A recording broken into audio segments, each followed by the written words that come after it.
let's continue with the discussion. And we have a table here which is about different types of pollutants and then their sources and their effect and significance. Pollutants like pathogens, then organic and inorganic pollutants, then acids and alkali, then radioactive materials, heat is a pollutant, then sediments, the natural pollutants, etc. And when we take these pathogens, which are disease causing microorganisms, their sources in sewage and human and animal waste, then natural and urban runoff from the land, industrial waste, etc. And their effects on this ecosystem are like it depletes the dissolved oxygen in water and it causes foul odor. Then it affects it results into outbreak of various waterborne diseases like cholera, then other diarrhea, etc.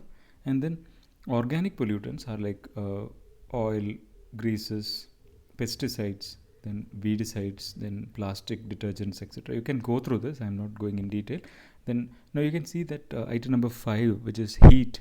Heat is also treated as a pollutant, and its source is from nuclear and thermal plants, as because water is used for cooling these industries, these plants, and that will be pumped to the available nearby water bodies, and as a result it decreases the solubility of oxygen in such water, and it disrupts the aquatic ecosystem.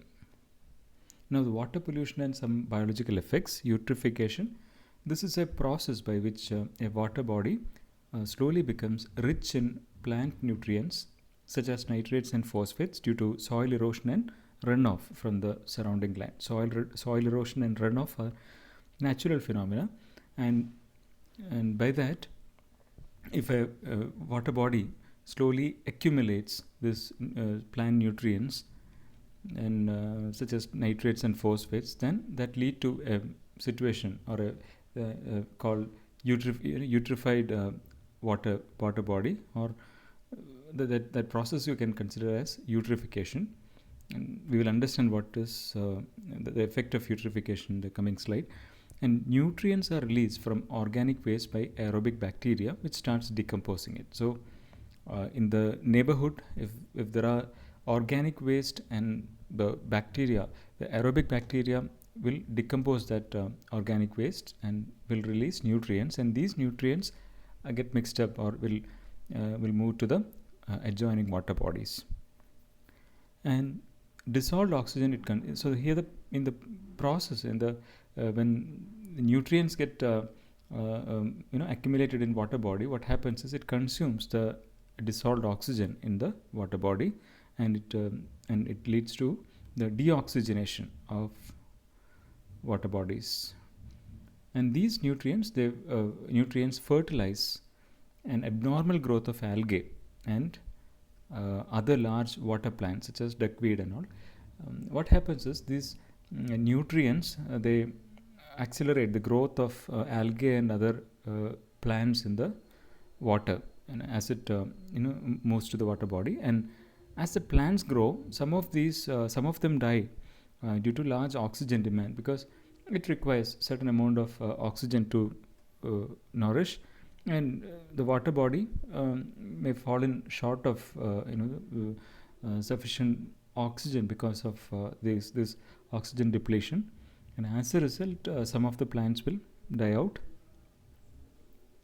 and eventually that will lead to a situation. Such a water body is said to be eutrophied, and that process is called as eutrophication, and the result is that the aquatic life will be impaired or it will be affected seriously. Now you can look at that figure here. The fishes and other creatures, they die because of this eutrophication process. You can see the green algae, and so it happens in some 4 simple stages or steps, like excess nutrients, and either the farmers they apply fertilizers, too much of fertilizers, and or by some other means, and then algae bloom And then second stage is the fertilizer rich nitrates and phosphate. They spark the overgrowth of algae in water bodies. And then third stage is the oxygen depletion, and it blocks it hinders the sunlight from entering the water and uses up the oxygen, and it consumes all the oxygen available, and then finally lead to the last stage of depleted where the aquatic life will no longer be able to survive. Now, the causes and effect of eutrophication, I think we've discussed enough. You can go through this. In biological oxygen demand, or BOD, not sure whether you have heard this terminology, and it is actually the total oxygen required by the organic substance contained in the water body. That's in simple sentence we can say that. It is an indicator of the biological organisms present in the microorganisms present in a water body. So the quality of oxygen used up by the microorganisms at 27 I think it's quantity, sorry. The quantity of oxygen used up by the microorganism at 27 degrees Celsius and in darkness during 3 days in breaking down organic waste in a water body is called as biological oxygen demand. The microorganism present in the water bodies, they act upon the waste for their own consumption and growth. So in the process, the metabolic activity requires oxygen, which is met by the dissolved oxygen present in water. So usually what happens is now if there are some chemicals present in a water body, then it will have some chemical reaction, and for the chemical reaction some amount of oxygen will be consumed. The same way, if there are some microorganisms present in that, like pathogens or any other, that will also consume the oxygen present in it. So if you are able to identify the oxygen consumption under a standard condition, then that will help us to identify the quantity of the microorganisms present in the water sample, you can say. The BOD value of an aquatic system depends on the type and amount of organic waste, the organism acting on it, and the temperature and pH. So these are various factors which affects the BOD, and this value is a good measure in evaluating the degree of pollutions in a water body. The greater the amount of organic waste in water body, higher will be the BOD value.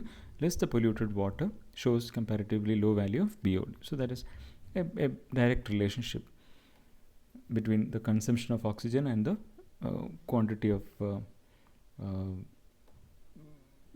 microorganisms, and its value is used as a criterion for managing water pollution of water body. An evaluation is made by determining oxygen concentrations in water before and after incubation at 20 degrees Celsius in dark for 5 days. I think that the test details I have not included here, but you may understand how the meaning of that BOD.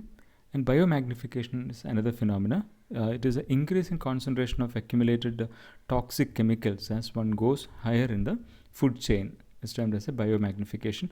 A variety of toxic chemicals, they move through food chain, and toxic you can read this. I think it's easy to understand. And then water pollution and some control measures. Now coming to this, when we dispose the water of the disposal of solid residue from sewage has been improved by applying municipal treatment process, because all the in our municipality or in any system, like in any country or in any industry, there are some procedure for treating water. Okay, now usually the treatment and that treatment is called as a water treatment process, WTP, water treatment plant. Okay, there are some specific functions served by each of the plants. Now the treatment of this wastewater is carried out in the following 3 stages, like primary treatment, then secondary treatment and tertiary treatment. And what we are discussing here is not a very comprehensive treatment plan and all. We are just selecting only very the basic treatments which are applied for the water. Okay. And now wastewater inflow, first we will try to keep the water in a container for some stagnate the water so that it will sediment, so that sedimentation will take place, or the settling of larger particle will take place, and thereafter it will be passed to there will be some fine colloidal particles in that water, and for which will be some coagulants can be supplied, and by which the fine particles will flocculate and it will settle, and so that is another stage of coagulation flocculation. And thereafter this will be passed to the filtration stage or unit, where the finer particles will be filtered through the sand bed or other fine filter membranes, and then passed to the ozonization for biological treatment and disinfecting purpose. Again, UV means ultraviolet processes is also another process, and then finally it is passed to the garden for irrigation. It's a general simple layout of this WTP. And then primary treatment itself consists of 3 stages like sedimentation, coagulation, filtration. I'm not explaining it in detail. I think it is more explanatory. Okay, I'm just skipping these topics now.